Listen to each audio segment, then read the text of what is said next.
We begin tonight in Texas, where Republicans have failed for the third time this week to advance their controversial redistricting plan that would give them more seats in the U.S. House of Representatives.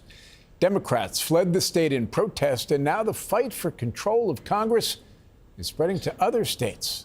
CBS's Omar Villafranca has been following this story from the start and joins us from Dallas. Omar, let's start with an update.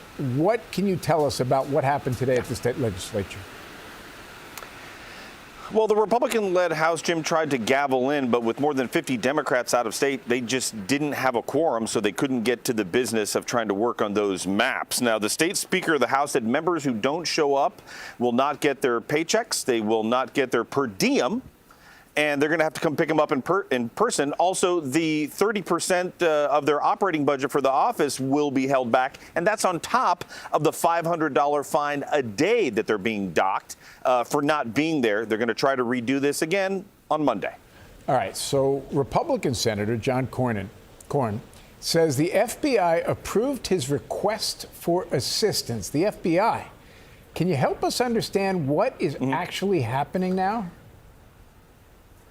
Yeah, let me back up a little bit there. The state attorney general, Ken Paxton, has issued civil warrants for the representatives. So if they're in the state of Texas, a state trooper can go up there and bring them to Austin to do their work. Now, Cornyn stepped in with working with state members of the Republican Party and using his federal connections to the FBI and said, is there anything we can do? And this is the important part. The FBI said they would help in locating.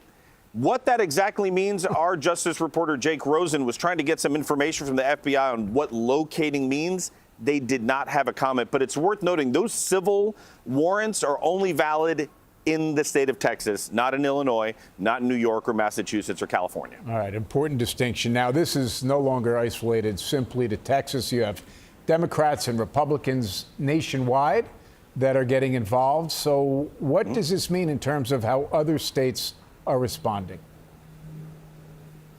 Well, there's reaction. When Texas announced that they were going to try to redraw five districts, California Governor Gavin Newsom, a Democrat, said, okay, California, we're going to try to do the same thing to try to offset what is going on in Texas. And today, Governor Greg Abbott said if the Democrats are gone longer, it could be 6 or 7 or 8 seats. We'll have to see. Vice President J.D. Vance went to Indiana. That's a possibility there. Florida as well. So what used to be a political tool only used every 10 years with the census may become part of the regular political tool belt here, Jim. All right. Omar Villafranca in Dallas for us. Thank you.